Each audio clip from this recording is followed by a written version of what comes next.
ಬೆಂಗಳೂರಿನಲ್ಲಿ ಟಿವಿ9 education summit 2024ಗೆ ಚಾಲನೆ ಸಿಕ್ಕಿದೆ. ಅರಮನೆ ಮೈದಾನದ ತ್ರಿಪುರ ವಾಸಿನಿಯಲ್ಲಿ ನಡೀತಾ ಇರುವ ಶಿಕ್ಷಣ ಮೇಳವನ್ನ ನಟ ಯುವರಾಜ್ ಕುಮಾರ್ ಅವರು ಉದ್ಘಾಟನೆ ಮಾಡಿದ್ರು. ಇಂದಿನಿಂದ 3 ದಿನಗಳ ಕಾಲ ನಡೆಯುವಂತಹ ಟಿವಿ9 ಶಿಕ್ಷಣ ಮೇಳ ಉದ್ಘಾಟನೆಯಾಗಿದೆ.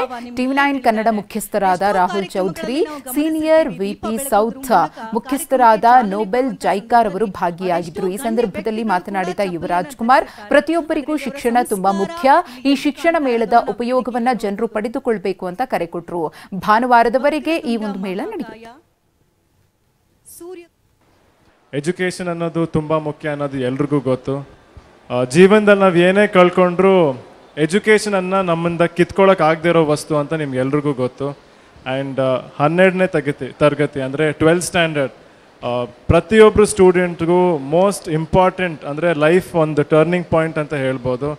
ಯಾಕಂದರೆ ಇದಾದ ನಂತರ ಅವ್ರು ಏನು ಡಿಸೈಡ್ ಮಾಡ್ತಾರೆ ಅವ್ರ ಎಜುಕೇಷನಲ್ಲಿ ಜೀವನ ಪೂರ್ತಿ ಮುಂದೆ ತೊಗೊಂಡೋಗೋದೇ ಇಲ್ಲಿಂದ.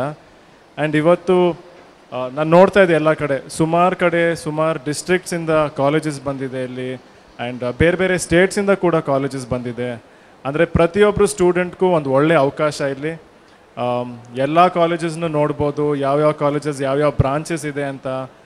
ಇನ್ನೊಂದು ಒಳ್ಳೆಯ ವಿಷಯ ನಾನು ಇಲ್ಲಿ ಏನು ನೋಡಿದೆ ಅಂದರೆ ಬ್ಯಾಂಕ್ ಕೂಡ ಇತ್ತು. ಸೊ ಯಾವ್ದಾದ್ರು ಎಜುಕೇಷನ್ ಲೋನ್ ತೊಗೊಬೇಕಂದ್ರೂ ಆ ಇನ್ಫಾರ್ಮೇಷನು ಇಲ್ಲಿ ಸಿಗುತ್ತೆ. ಒಂಥರ ಒಬ್ಬರು ಸ್ಟೂಡೆಂಟ್ಗೆ ಕಂಪ್ಲೀಟ್ ಅವ್ರ ನೆಕ್ಸ್ಟ್ ಲೈಫ್ ಜರ್ನಿ ತೊಗೊಳಕ್ಕೆ ಒಂದು ಒಳ್ಳೆ ಅವಕಾಶ ಈ ಜಾಗ. ಸೊ ಎಲ್ಲ ಪೇರೆಂಟ್ಸ್, ಸ್ಟೂಡೆಂಟ್ಸ್ ಇಲ್ಲಿ ಬನ್ನಿ, ನಿಮ್ಮ ಸ್ಟೂಡೆಂಟ್ಸ್ಗೆ ಅವ್ರ ಲೈಫ್ಗೋಸ್ಕರ ಒಂದು ಒಳ್ಳೆ ಅವಕಾಶ ಇದೆ, ಆ ಅವಕಾಶನ ಉಪಯೋಗಿಸ್ಕೊಳ್ಳಿ ಅಂತ ಕೇಳ್ಕೊತೀನಿ. ಆ್ಯಂಡ್ ಟಿವಿ9 ಎಜುಕೇಷನ್ ಸಮಿಟ್ಗೆ ಇವತ್ತಿನಿಂದ ಚಾಲನೆ ಸಿಕ್ಕಿದೆ. ಪೋಷಕರು ಮತ್ತು ವಿದ್ಯಾರ್ಥಿಗಳು ಬಂದು ಇದರ ಸದುಪಯೋಗವನ್ನು ಪಡಿಸಿಕೊಳ್ಳಬಹುದು. ಜೊತೆಗೆ ಪ್ರವೇಶ ಉಚಿತವಾಗಿರುತ್ತೆ.